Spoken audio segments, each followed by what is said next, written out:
আজ রাখি পূর্ণিমা আর সবাইকে জানাই রাখি পূর্ণিমার অনেক অনেক শুভেচ্ছা। সমস্ত বোনেরা তার ভাই বা দাদাকে রাখি পরাও, আর দাদারা এই অঙ্গীকারে বদ্ধ হও যে তোমার নিজের বোন বা অন্য কারো বোন যেন সম্মানহানি না হয়। যেন এই সমাজে যে সমস্ত জিনিস ঘটে চলেছে, তো সেই কারণে আর কি বলা। তো চলো আজকে একজনের সাথে তোমাদের আলাপ করাবো। তো এই হলো আমার স্পেশাল একজন, তোমাদের সাথে হয়তো শেয়ারই করা হয়নি। আমার ছেলে এটা গোপু সোনা। তো বাড়িতে গিয়েই হচ্ছে ছুটি, মানে যখন গেছিলাম তখনই ওকে নিয়ে আসা হয়েছে। তো তোমাদের সাথে তো আর শেয়ারই করা হয়নি, আর তোমাদেরকে দেখানো হয়নি আমার ছেলেকে। তো আজকে ভাবলাম রাখি পূর্ণিমা, আমার হচ্ছে গোপু সোনাকে ভালো করে স্নান টান করিয়ে তারপর মামামকেও স্নান করিয়ে দেবো। তো দুই ভাই বোনে হচ্ছে রাখি পরাবে দুইজনের হাতে। তো গোপু তো রাখি পরাতে পারে না, ওর হয়ে আমি রাখিটা মামামের হাতে পরিয়ে দেবো আর কি। তো ওদিকে দেখো গোপু হচ্ছে স্নান টান করা কমপ্লিট, এখন ওকে রেডিও করে দিয়েছি। আর মামামের তো আগেই স্নান করা হয়ে গেছে, তো মামামকে দেখাবো একটু পরে অবশ্যই। তো আজকে হচ্ছে একটা স্পেশাল দিন, সেই জন্য তোকে একটু সাজাতেও হবে। সেই জন্য দেখো মালা, তারপর হাতে চুড়ি, আর তোমার সিঙ্গার তো পরাই থাকে, মানে সিঙ্গারালা গোপোষণায় নিয়েছি। তো এদিকে বাঁশি আর হচ্ছে চুল সমস্ত কিছুই পরিয়ে দিয়েছি আর কি। তো গোপু দেখো পুরো রেডি, আর এদিকে মাথার মুকুটটাও দিয়েছি। তবে কি বলো তো, চুলের সাথে না মুকুটটা ভালো করে সেট হচ্ছিল না, তো এই জন্য মুকুটটা কেমন হয়ে গেছে। তো এদিকে গোপু তো স্নান টান করে রেডি। এদিকে হচ্ছে বাড়ি থেকে আসার সময় তোমার মহাদেবকেও নিয়ে এসেছিলাম এবার, তো ওনাকেও স্নান কান করিয়ে দিয়েছি। এখন হচ্ছে আর কি, আজকে তো রাখি, তো একটু মিষ্টিমুখ করাতেই হয়। তো সেই জন্য আজকে মানে আগের দিন রাত্রেই তো তুষারকে বলেছিলাম নিয়ে আসতে, তো ও নিয়ে এসছে। তো সেইগুলো দিয়ে হচ্ছে পুজো দেওয়া হচ্ছে আজকে। তো ওদিকে মামামও রেডি হয়ে, মানে মনে হয় ওই ঘরের দিকে বসে আছে, ওকে ডাকবো রাখি পরানোর জন্য। আর এদিকে হচ্ছে পুজোটা দিয়ে নি চলো তাড়াতাড়ি করে। তারপর মামামে কীর্তি দেখো, মামাম তো হাতে পায় না, তো বললাম কি একটা হচ্ছে টুল নিয়ে আয়, টুল নিয়ে এসে তারপর হচ্ছে তুই মানে রাখিটা পরা। তো এদিকে গপুকে না আমি কি করি হচ্ছে বলো তো, একটু খাইয়ে দিই, মানে যেহেতু ওকে আমি ছেলে হিসাবে নিয়ে এসেছি, তো বাচ্চাদের যেমন করে আর কি, মুখে তুলে খাইয়ে দেয়। আমি তো ঠিকভাবে নিয়মটা জানি না, তো মানে আমার যেটুকু মনে আসে মন থেকে যে সেটুকুই করি। তো মুখে তুলে যেহেতু খাইয়ে দেয়, সেই জন্য মুখে তুলে খাইয়ে দিই, বা জলটাও গ্লাসটাও ধরে দিই। তো জানি না, অনেকে হয়তো অনেক কিছু বলতে পারে এই নিয়ে, তবে আমার যেটা মনে হয় আমি সেটাই করি। যেহেতু বাচ্চা হিসেবে নিয়ে এসেছি, তো বাচ্চাদের তো আমরা এমনভাবেই খাওয়াই আর কি, তো সেই কারণে আমি এরকমভাবেই দিলাম। তো এদিকে মামামকেও বললাম যে তুই রাখিটা পড়েছিস যেহেতু, তো গপুকে হচ্ছে একটু খাইয়ে দে। তো দেখো খাইয়ে দিল আর কি। তো পুজো দেওয়া পুরো কমপ্লিট, আর এদিকে দেখো আমার গোপোষণা তো পুরো রেডি। তো কেমন লাগছে গোপোষণাকে অবশ্যই কমেন্টে জানাবে। আর আজকে তোমাদের সাথে ফার্স্ট মানে দেখালাম আর কি। Welcome back to the channel. কেমন আছো সবাই? আশা করছি ভালো আছে, সকলে সুস্থতা কামনা করে আবার একটা নতুন ফ্রেশ ব্লগ নিয়ে হাজির হয়েছি। আর আজকে তো রাখি, তো সবাইকে জানাই রাখি পূর্ণিমার অনেক অনেক শুভেচ্ছা ভালোবাসা। তো এদিকে মামাও দেখো রাখিটাকি পরে নিয়েছে। আর আসলে জামা কাপড় মানে কেচে স্নান টান করেছিলাম, তো মানে জামা কাপড় আর মেলানোই হয়নি। তো চলো জামা কাপড় মেলে নিই। এদিকে ব্যাগে ক্লিপ নিয়ে নিয়েছি, আর জামা কাপড়গুলো নিয়ে নিই, এই যে নিয়ে নিয়েছি বালতিতে। তো চলো এগুলো মেলি আসে। আর ওদিকে দেখো মামাম যেই বালতি বের করা দেখেছো অমনি রেডি একেবারে বাইরে যাওয়ার জন্য। ভাগছে কেমন বদমাস।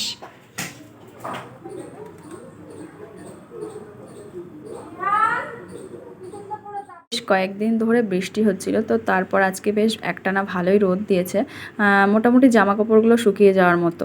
তো সেই দেখে না, মানে রোদটা যে বেরিয়েছে এই দেখে অনেকগুলো জামা কাপড়ও কেচেছিলাম। আর এখন সেগুলো মেলাতেও গেছি, আর দেখতেই পেলে মাম্মামও পিছু পিছু চলে এসছে, মানে ও দরজা খোলা থাকলেই একেবারে বাইরে যাওয়ার জন্য রেডি। একটু ভয় লাগে, কি বলো তো, সামনেই রোড তো, তা গাড়ি যাওয়া আসা করে, এই জন্য একটু ভয় লাগে। তো চলো জামা কাপড়গুলো তো মেলানো হয়ে গেছে, এখন ঘরের দিকে যাওয়া যাক। পড়ে যাবে ভাই। কি হয়েছে ভাইয়ের, খুলছো কেন? ভাইয়ের হাতে লাগছে? তোমার কে বললো ভাইয়ের হাতে লাগছে? তুমি বললে ভাইয়ের হাতে লাগছে? পাগলি, রাখো এখানে, রাখো, দুটো রাখি, রেখে দাও ওখানে। ভাইয়ের আর পড়তে হবে না? আচ্ছা, ওটা তুমি পড়বা, তো ভাই পড়বে না কেন? হ্যাঁ ওটা রেখে দাও। ভাইয়ের নাক ছিল হাতে? ও, তোমায় বলছিল দিদি রাখছে? আচ্ছা আচ্ছা, আসো, চলে আসো।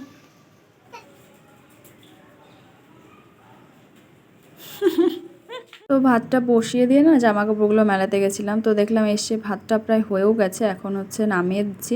দিয়ে আজকে আর বেশি কিছু রান্না করব না, একটু ডাল করব আর ভেবেছি ডিমের অমলেট, আর ওইদিকে ভাতের মধ্যে না একটু হচ্ছে আলু সেদ্ধ দিয়েছিলাম, ব্যাস এগুলো দিয়ে আজকে খাওয়া হবে। কারণ বেশ কয়েকদিন পর পর মাছ খাওয়া হচ্ছে, তো সেরকমভাবে আর ভালো লাগছে না মাছ খেতে। আর তুষারও বলছিল যে আজকে আর একটু ডাল ডাল করতে, মাছ ভাল লাগছে না, তো নর্মালি রান্না করতে। তো দেখলাম আমারই ভালো, বেশ হয়ে যাবে। তো এদিকে দেখো ডালটাও হয়ে গেছে, আর ওদিকে রান্না করতে করতেই দেখি প্রচুর পরিমাণে মেঘ করেছে, দেখতেই পাচ্ছ আকাশে।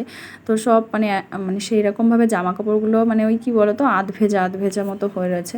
তো এগুলো এখন তুলে নিয়ে আসলাম, ঘরেই মেলে দেবো আর কি। আর সাথে সাথে প্রচুর বৃষ্টিও শুরু হয়েছে, দেখতেই পারবে। এই দেখো কেমন পরিমাণে বৃষ্টি হচ্ছে, মানে দুদিন ধরে টানা একটানা বৃষ্টি হয়ে গেছে। তো এদিকে মামামকেও খাওয়াতে বসেছে, এদিকে কারেন্টও নেই। তো আমাদের যে এমার্জেন্সি লাইটগুলো হয় না, তো সেইগুলো আছে 3টে মতো, তো ওইটা দিয়েই আজকে কাজ চলছে। তো এদিকে মামামকে এখন খাওয়াচ্ছি। আর তুষার হচ্ছে এখনও মানে কী বলো তো বৃষ্টিতে ফেসে গেছে অফিসে, তো ও বাড়িতে আসতে পারেনি। তো ও আসলে তারপর একসাথেই খাবো। তো কেননা মামামকে এখন কটা মতো বাজে বলো তো, 2:30 মতো বাজে। তো আস্তে আস্তে প্রায় 4টেই বেজে গেছিলো। তো ওদিকে খাওয়া দাওয়ার পর একটু শুয়েছিলাম, তারপর উঠে না ওই আগের দিন যে ফুল গাছগুলো আনা ছিল সেগুলো কয়েকটা লাগানো হয়েছিল, আর কয়েকটা হচ্ছে ছিল। তো তুষারকে বললাম ওই হ্যাঙ্গিং যেগুলো হয় না সেগুলো একটু হচ্ছে মানে বাদিয়ে দাও, তো সেটাই হচ্ছে বাদাচ্ছে।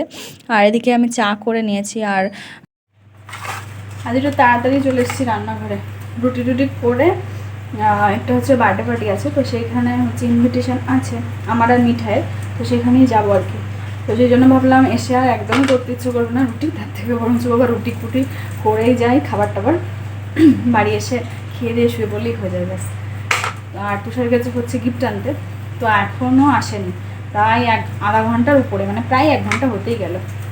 তো দেখা যাক কখন আসে। তো আমি ওইদিকে আমার কাজগুলো কমপ্লিট করে রেডি হয়ে যাই, কারণ 8:30টার সময় যেতে বলেছে আর কি। তো তার মধ্যে খাবার টাবার করে যাবো আর কি।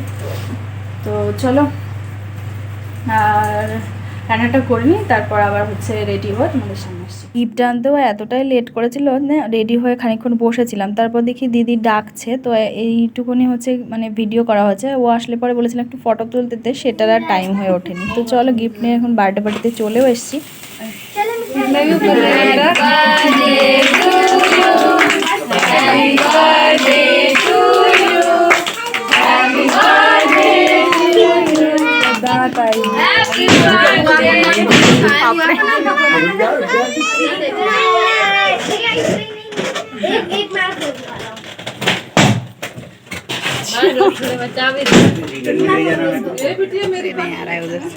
दीदी का छोटा वाला लड़का कौन सा है? वो दीदी का, वो जो मिडिल वाला, हाँ ये वाला।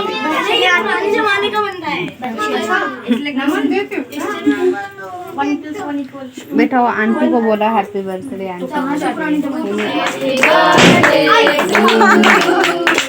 Happy birthday